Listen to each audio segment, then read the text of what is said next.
provide slightly more substantive information, which we plan to do at the second meeting this month, and we'll have something on paper at that point. But as Dr. Manville indicated, we're working on a level services budget. That's our watchword as we move forward. The primary, if I was to designate a primary issue, it is the unclear status of the stimulus money. As the committee knows, we received several $100,000 worth of one-time stimulus money to make up for the loss of state aid last year and to make up for the loss of local aid. So we are looking at about a little over $700,000 worth of uncertainty, if you will. So the question is, will that stimulus money, we're imagining, or we're planning that will not be available to us again, that stimulus money. So the uncertainty we have as we speak here in early December is, will that money be made up by some combination of local and state aid? So that's probably the biggest uncertainty we have as we move forward. That $700,000 was all personnel. So that's our biggest thing. We're moving forward. We're quantifying the cost of all the collective bargaining agreements. We're working with the principals to develop school budgets. There is one other change that will be manifesting itself next year, and that is the busing contract. This is the third year of a 3-year contract. So, and the 3-year contracts are always level funding. So it's clear that our busing costs will go up to some extent. We won't know how much until we go out to bid in the spring. But that's a real brief description of what we're looking at now. We already know that we're really lucky if we get the same money that we have this year for next year. So if we just carry that same dollar forward, what's our contractual increases in our salary line item total? I'd rather give you a rough number. Yeah, is it $500,000? A little more than $500,000. Okay, a little more than $500,000. So just to clarify, you're saying, Carl, our budget this year is what, 22,802, Yeah. 875. Yeah. You're saying we should look at that budget Yeah. number for next year Yeah. because based on what we've heard at finance planning, and granted, I think they're overly conservative with their projections, but finance planning right now is projecting us having even less to work with next year than we have this year. So if we took the 22.8 Right. and went forward, it's already in a deficit. Right. Of that money for the teachers' contracts. All contracts, Right.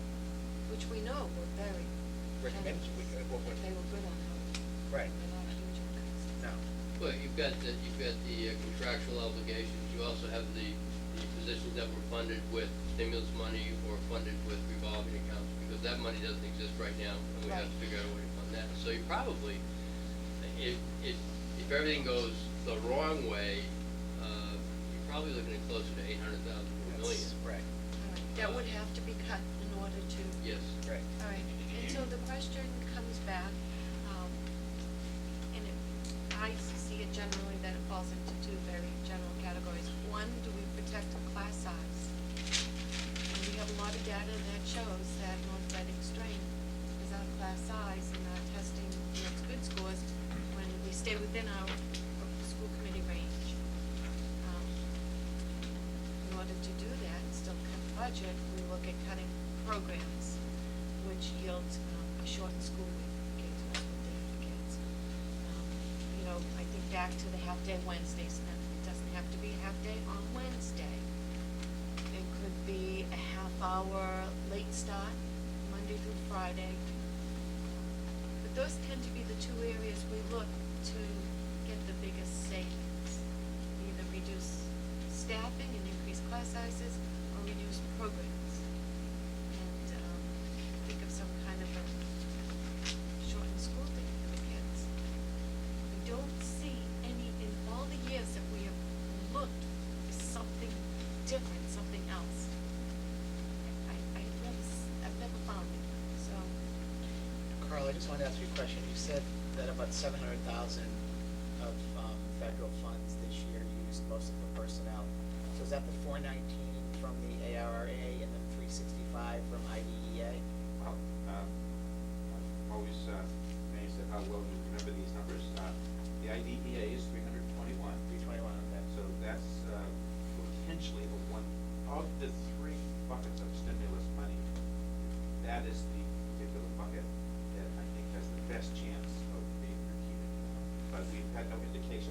I think what's happening there is that there is still ARRA money controlled by the governor. It's an indication that we seem to be sensing is that it's being held onto in case it's needed for another Chapter 70 bailout. Right. So there's money available, but will it be used for stuff that we're already expecting? Or will it be used once again for its intended purpose? So anyway, 321 for IDEA, which is special education money. There was a pre-K ARRA stimulus grant of 13,000, which I suspect is a one-time. Yeah. And then the SFSF, which was in effect their regular education grant, that we spent 446 of it, we have 340 remaining. So when you add the 321, the 340, and the 13, the uncertainty is about 780,000. So next year, we'd be looking at 340 for SFSF, stabilization money, 321 for the IDEA, and 13 for the pre-K. If that's what we would hope to get from the federal government, right? Yes, and then remembering that heretofore, those funds were part of either the local aid package Right. or the state package. Right, so either way, we're digging ourselves a hole even next year for 2012, if you wanna look at it that way, because at some point that money's going away and we're gonna have to find a way to replace it with local or state funds to cover our budget needs. The second issue is, even if we do get that money, 340, 321, and 13, we're still at a $100,000 deficit there, because we're going from 446 to 340 on the SFSF. And so that's a $100,000 deficit, plus the $500,000 increase in contractual negotiations. So we're gonna be, even if we get this money, we're gonna be at a $600,000, in a $600,000 hole to start. Even if we get this money, if we don't get this money, we're gonna be like every other town. We're gonna be crying out for help and trying to figure out, where we go from here, every other district. So that, that's, and again, thanks to the teachers, during negotiations, we're able to this year offer level services over last year. The combination of the teachers agreeing to no cost of living raise and half of their step raise, and then the federal funds. But next year, we do have is it 1% next year, Jerry? 1% cost of living, right? And then a return to their step raises, which isn't a massive, it's not like we're being overly generous. It's a fair deal for both sides, but that returns us back to having to increase our salary, revenues for our salaries that we need, so. So when you meet with the administrative team, I really think they need to think about what a model would be if they were to reduce the school day. It's actually come up in discussion, and I don't think that the administrative council is unanimous about too many things. But they don't want to touch the school day. Right. It's felt that was, something that had to happen, but essentially the message I got back, maybe, I think Carl agrees with me, is that we're gonna try to do everything we possibly can to not touch the school day. Yeah. So, obviously it's something that's gonna be on the table, but Right. it's gonna be a long, hard discussion. Because the alternative then is to increase class size. And that's, Significantly increase Right. class size. so.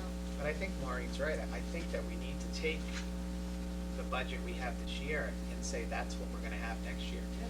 And work from that, because I don't know any other way to And Carl, just so I'm clear on this again, the 22,802,875 budget, the federal funds are reflected in that number. So is that correct, or are they above and beyond that number? Yeah. Above and beyond, because that's the raise and appropriate that includes. Okay. It's based on. It gets confusing because. It does, because The budget you're holding is the general fund, the town meeting appropriation. But we have increasingly been using entrepreneurial activities to supplement the budget, such as revolving accounts, such as grants, and then this present year, such as stimulus. So the total picture now is closer to 24 million. As we get deeper into the budget process, we'll add we've been talking about adding a page to this budget document which shows all of the non-general fund Yeah, I was gonna sources. ask you for that, because that would be really helpful to, because again, I'm looking at 2012, I don't wanna get too far ahead of ourselves, but if the stimulus disappears in 2012, where's that 1 point X million or whatever going to come from? That's where you really see some huge issues. From an improved economy. From an improved economy. That's what it's become. Sure. I think that we're going the wrong way when we look at how we're gonna fit under a budget. I think we need, and I've said this last year, same time, same place, same meeting. What we need to do is figure out what it costs to educate our students. We start with that, and then we find out how to get there. And when we can't get there, we have to ask the town, where are your priorities? Well, we can't ask the town at this point, the people who live here are in such, I mean, their lives are difficult. The tax base here is not what it is in Framingham or a larger city. We are North Reading, and as much as I agree with you that we need to educate the town about how much it costs, we need to educate the state how much it costs. We also need to show the state how appalling the formula for funding our schools is. And to do that, it's nice to have a budget document that says this is how much it really does cost. We're not being greedy, and then show the public, this is what you should demand from your legislators, your government, and your leaders, and of yourselves. But I don't think we're at that stage. I think our economy is gonna continue to go downward. It's gonna only get worse. And if we're not realistic about having a budget that at least we're lucky if we stay with last year. If we start there, then we can make more realistic cuts. I just don't see having a pie in the sky budget. I think that kills our morale in this town. Time out. We're not pie in the sky budget. We are right at the low end of what it takes to keep a school alive at all. Well, I support, I agree with that.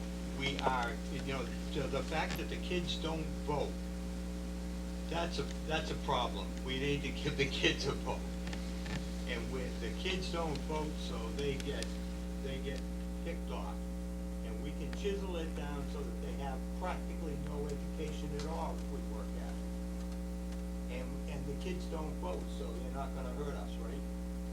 I don't think that's the right direction to go. I think we have a civic responsibility to provide the education, and we need to find a way to get the money for it. See, I agree with you, but then I'll add 2 words at the end, within Okay. reason. Because, Cliff, we just can't say, whatever it takes to educate the kids, that's what it takes. So we just can't, you can't do that. It's not reasonable. Well, then what part of the state mandates do we cut off? We can't do that either. No, that's the place that you're wrong. You get the state mandates, but we can't educate the kids. We're already not offering Huh? phys ed for our juniors and seniors in high school, which Right. we're supposed to be doing, and we're not Right. offering that as an elective. Right. And So- we haven't ever gotten the little piece at the top of the pyramid that we cut off a couple of years ago, remember that? Yeah. We haven't ever achieved that. And so you're gonna cut more and more and more? Doesn't make sense. But whatever the month. I'm here because I'm working on behalf of the whole town, but, really I'm here for the kids. And we need to be here for the kids. We need to provide the education. That's our job in town, to stand up for the kids.